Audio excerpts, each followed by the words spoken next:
안녕하세요. 부산큰병원 우영아 원장님의 직내를 지금부터 보여드리겠습니다. 이 환자분의 경우에는 아프신 지가 오래되셨습니다. 그래하여 여러가지 시술과 주사를 시행하였는데도 호전이 없었지요. 주로 아픈 쪽은 우측이었고 양측 다 증상이 있었는데 우측 척추 한번 신경 위주로 압박하는 증상을 보이고 있으십니다. 이 사진은 허리 사진인데요. 병변이 있는 우측에서 좌측으로 허리가 휘어져 있는 모습을 볼 수 있으십니다. 이런 사진을 기능적인 측만증으로 볼 수 있는데요. 신경이 눌려져 있는 부위의 반대측으로 허리가 기울어지는 모습을 보이게 됩니다. 측면에서 촬영한 MRI에서는 신경을 뒤로 압박하는 모습을 볼 수 있습니다. 요추 4번과 5번의 병변은 신경을 완전히 누르지는 않아서 지켜보면 될 것으로 사료되었습니다. 횡단면 MRI에서는 우측과 좌측 모두 신경이 눌려져 있는 소견이 관찰되고 있습니다. 사진만 본다면 좌측 신경이 더 심하게 눌려져 있는 것 같은데요. 오래된 증상으로 인해 가끔은 골화성 디스크의 경우도 있으니 이를 CT를 체크해 보았습니다. CT상에는 연부조직 디스크 병변도 많이 관찰되고 있었습니다. 하지만 한껏 내려서 확인해 보면 뼈가 자라난 골화성 디스크 병변임을 확인해 볼 수 있게 됩니다. 이처럼 목에서 뿐 아니라 허리에서도 디스크 뒤로 뼈가 자라날 수도 있습니다. 양방향 내시경으로 해당 병변을 해결하는 모습을 보겠습니다.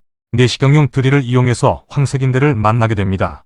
우측에서 접근을 하게 되어 반대측인 좌측까지 보는 식으로 미리 수술 계획을 세웠는데요. 양방향 내시경의 경우에는 이처럼 양측을 한 번에 고화질 내시경으로 볼 수 있는 장점이 있게 됩니다. 중간에 뻥 뚫려 있는 것이 황색인대가 정리되고 난 신경 통로입니다. 이후에 금색으로 보이는 것이 지방조직들이고요. 지방조직 아래쪽으로 경막의 신경과 디스크가 같이 존재하고 있습니다. 신경들이 하얗게 보이는 것이고 8시 방향에 보이는 파란색 조직이 터진 디스크 조각입니다. 이 디스크는 척추 한번 신경을 아래쪽에서 누르고 있게 되어 하지 방사통을 지속적으로 유발하였을 것입니다. 위에서 내려다 보이는 디스크보다 실질적으로 안에는 더 큰 디스크 조각이 신경을 누르고 있었습니다. 피추이터리 포셉을 이용해서 이를 제거해 나가가 시작합니다. 신경의 안쪽과 바깥쪽 모두에서 터진 디스크 조각들을 정리해 나갑니다.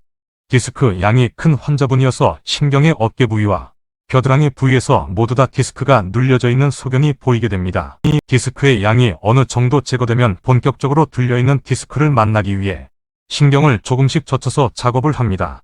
파란색으로 보여지는 부위가 디스크 병변이고 이를 골화성 병변까지 같이 제거하기 위해 다양한 기구를 같이 사용하게 됩니다. 우측의 척추 한번 신경이 다 풀어지고 나서는 약간은 빨갛게 되어 있으나 신경이 물리적으로 눌리는 것 없이 다 펴진 소견이 관찰됩니다.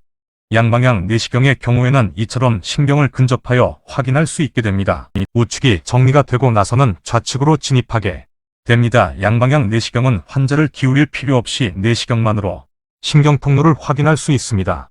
금색으로 뒤덮여 있는 공간이 좌측 가지 신경이 눌린 공간입니다. 지방을 조금씩 제거하면서 신경을 확인하게 됩니다. 가까이 보이는 것이 신경의 통로이고 3시에서 10시까지 가로지르는 병변이 척추 1번 신경입니다. 이는 디스크와 협착증이 어느 정도 정리되고 나서 확인을 할 수 있는 모습입니다. 지방 조직과 주변 조직을 정리하고 나면 신경의 색깔이 돌아오게 되고 이를 통해서 수술의 뒷정리를 준비하게 됩니다. 마지막 최종 모습은 중심 신경 통로가 보이고 양측으로 좌우측, 시야로 보면 위아래로 신경이 다 풀려있는 소견을 볼 수 있게 됩니다.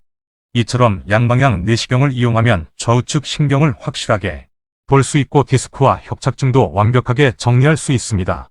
척추 수술에 대해 고민이신 분들은 양방향 내시경 수술도 선택지에 넣어두시면 도움이 되실 것 같습니다. 시청해주셔서 감사합니다.